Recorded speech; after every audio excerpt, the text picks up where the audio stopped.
Good day, folks, and thanks for joining me. My name is Jeff Hennings, Region Appeals Director of Engineering Services in Water Wastewater. Today I'm going to make a presentation that was made on Tuesday, February the 11th to the Greater Toronto and Sewer Water Main Contractors Association at their 2025 Municipal Infrastructure Summit. It's an opportunity for municipalities to come out and present on their list of projects for 2025 and beyond, as well as cover some of the things going on in their municipality. With us that day, we brought a strong team from our executive leadership team down through our management team that actually lead all of our projects, and also included some of our procurement folks. So to start with, I'll have some opening comments on kind of where Peel's at and some updates on some things. So first of all, the Region of Peel governance. There's not a lot to be said at this time. There was legislation introduced to the province that impacted transportation and our waste management services, but nothing on our water wastewater at this time. So we move on.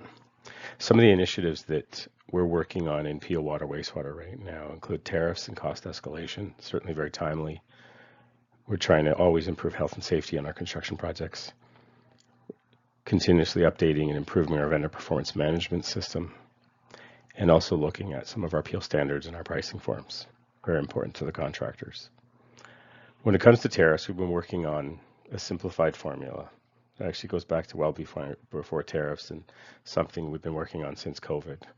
Recognize that over the past decade or so, there are periods that our contractors have go through that dealing with rapid price and inflationary periods. So we're trying to make sure that we have some language in our contracts that are going to help share that risk amongst the contractors and help them out, making sure nobody loses their shirt. What we've been working on is a simplified formula and process, something that's not going to be that complicated for contractors to understand how to use it, or for contract administrators on our construction sites to be able to apply. But what we're trying to do is set, using reputable indices like Statistics Canada or the Federal Reserve Bank of St. Louis, as the indices we want to be able to follow. So for example, if the price of copper were to triple overnight, a vendor would be able to come in, show us the indices that indicates that what kind of price changes have just happened, and be able to take from that and work out a reasonable solution to compensate them for those kinds of impacts that they're dealing with. We certainly don't want to see anybody losing their shirt over stuff like that. We're in the process right now finalizing the formula and the language that will go into our contracts with our legal department, hoping to have it issued in tenders very soon. As an update since the summit last week, we took 2 reports to council discussing tariffs and the impacts on our business in Peel and procurement. Council passed both of the reports on consent, which was good. They understand the situation, the severity of it, and the impacts that may be coming for us. Bottom line is, though, the recommendation that was made to council was really for us to continue to assess the impacts on our services and our products, our projects, and we may look at including alternatives to U.S. products and goods in the future. On the health and safety standpoint, we're always trying to get better on our projects. We've been working over the past year looking at implementing CORE or similar. Back before COVID, many of the local municipalities in the GTA implemented health and safety protocols like this, and either requiring CORE, ISO, or something equivalent to be required by their contractors.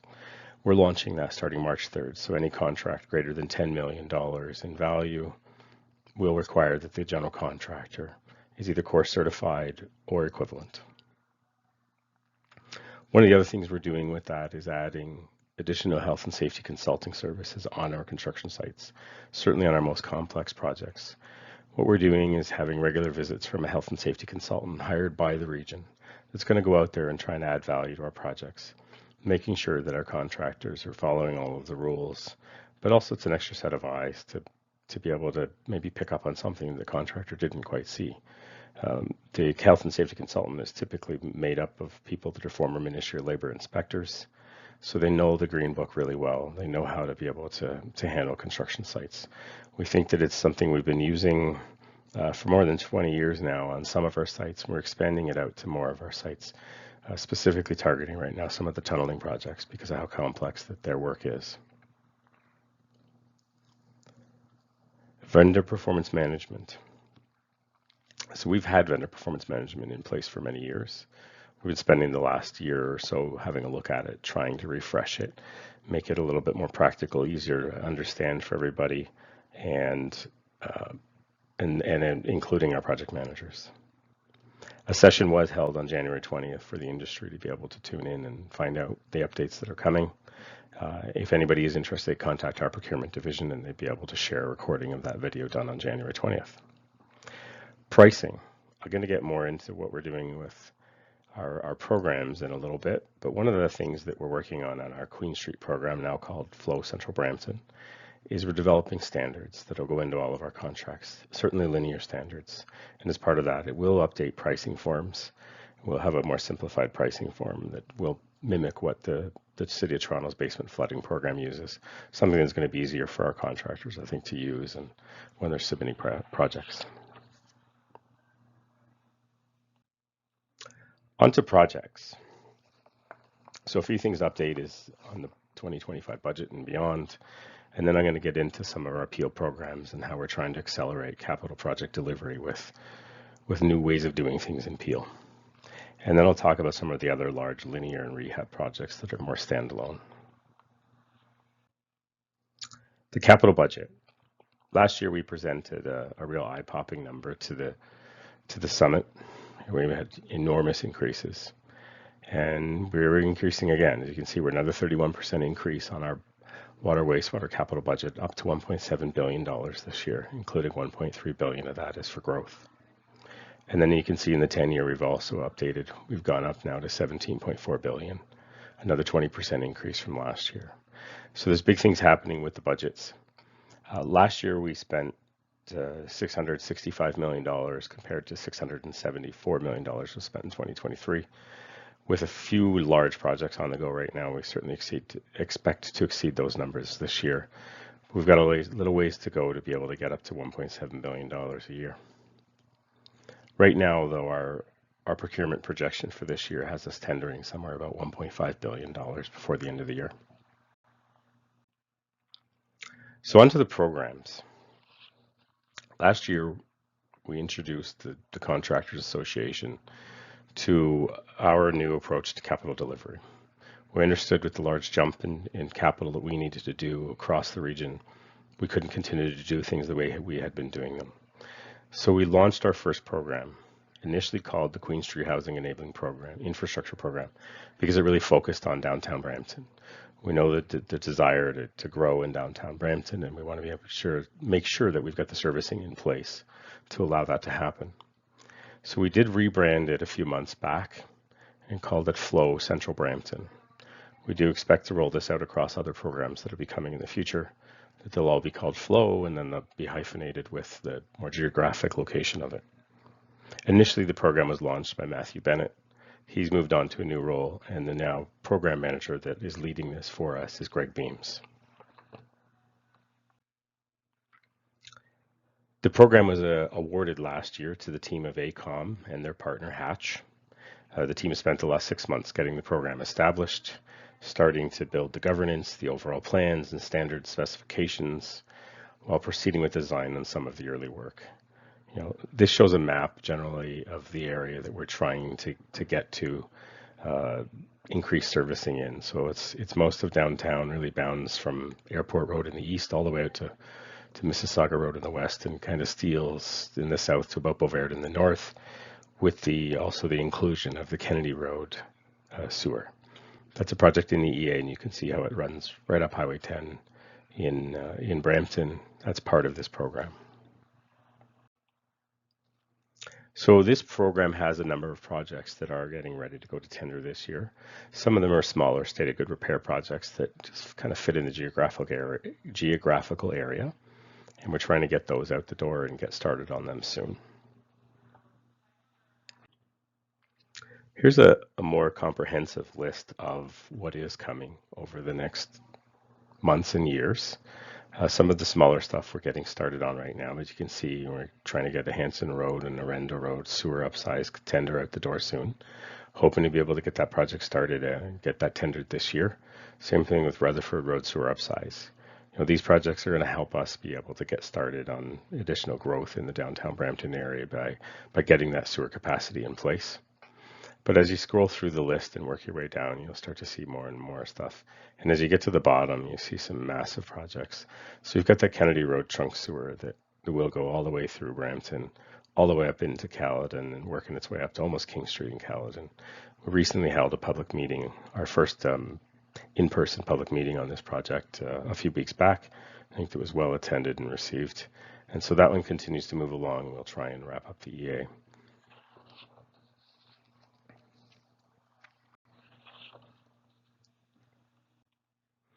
So our second program, after successfully launching the first one, we set our focus on our second program.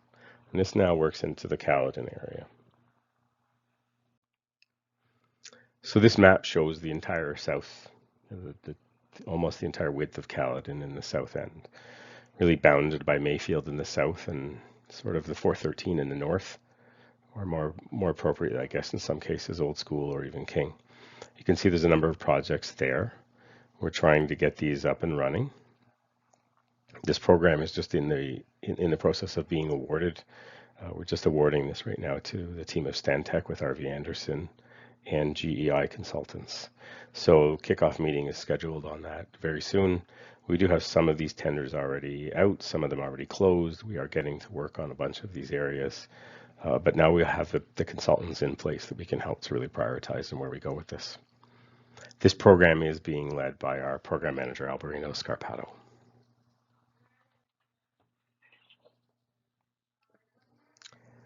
One of the unique things from the South Caledon program that's a little bit different than the Queen Street, the Brampton program is, Brampton is almost exclusively linear. The Caledon program has got more than just linear. It's got some sewage pumping station in it. It's got a booster station in it. As it continues to grow, it'll probably also include some elevated tanks over time. Doesn't have it right now, but it probably will over the medium term. One of the projects out is on the Gore Road sanitary sewer project. It is currently out closing March 4th. So here's a summary of the number of projects that we've got in the South Caledon program.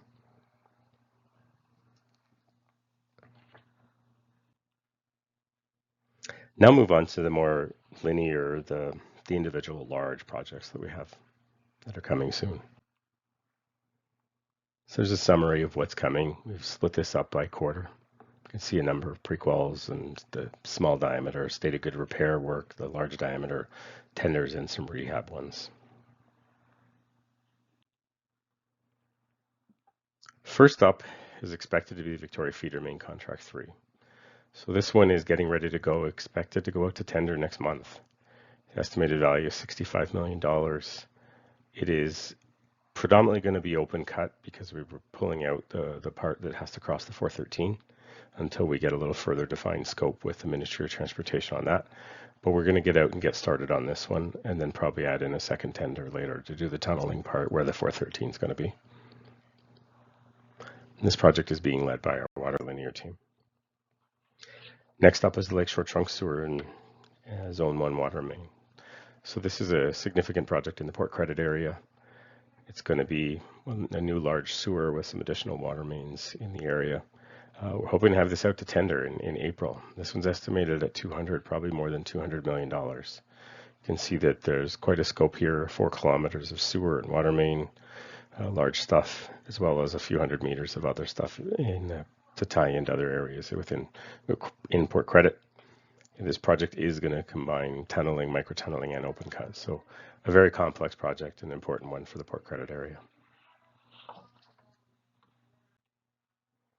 Following that is another tunnel project. We have the Burnham Thorpe / Tompkin trunk sewer. So we're also, this is a month later. We're lining these up almost with one a month coming out. Another large project estimated at $65 million. That's going to include fairly large trunk sewers. This project is being led by Wastewater Linear. After that is the next big water one. So the East Brampton Feeder Main Contract 1 was awarded last year and is well underway. running up Dixie Road from Clark and Dixie up to Williams Parkway and up to our East Brampton pumping station. Contract 2 is getting close to tender. Hopefully have it out in the second quarter. So that's in the next few months. Another large project estimated $225 million right now. It's going to be exclusively done by tunnel. We'll be tunneling up Heart Lake Road. You can see it just on the west side of the 410, all the way up to Clark, and then under the 410 and across, and tie in eventually with the Contract 1 project. So you can see more than 3 kilometers of water main in this, all done by tunnel and being led by our water linear team. The Williams Parkway Subtransmission Water Main Contract 2. So another big project to help us really be able to move water around. And this is going to be one of our key projects for putting water into downtown Brampton. So we'll be able to bring water across Williams Parkway from the Dixie Road area and then feed it down Center Street into the downtown core. So we'll be able to service some of the large condo projects that are planned in the near future. You can see this one is also estimated at Q2, so it's coming soon and estimated $150 million. Another one done fully by tunneling. There'll be tunnel shafts across Williams Parkway from Dixie Road all the way across to ultimately to Mississauga Road when we get through all of the contracts. But yeah, it's 5.5 kilometers of 1,200 water main and being led by our water linear team.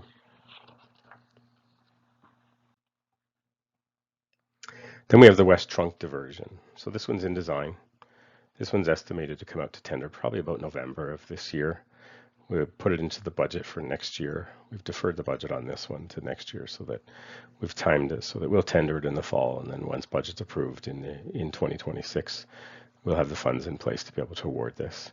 But you can see another really large one estimated at over $200 million. Combination again of tunneling and micro-tunneling.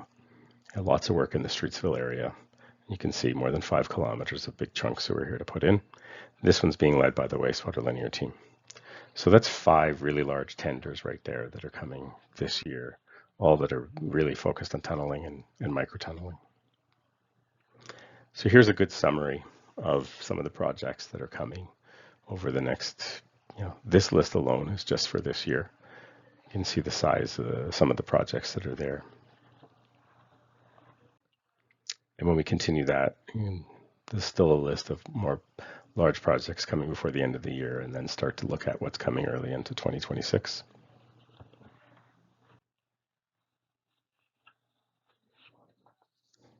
Just shift gears a little bit here to the rehab side now.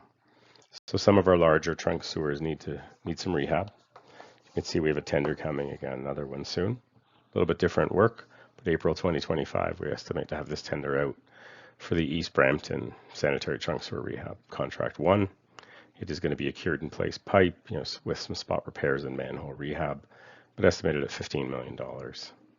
This is being led by our condition assessment and rehab team. And then we have the Hanlon 2100/1800 feeder main rehab. So another big project, very important project for us. This is one of our key feeder mains in Peel that needs rehab.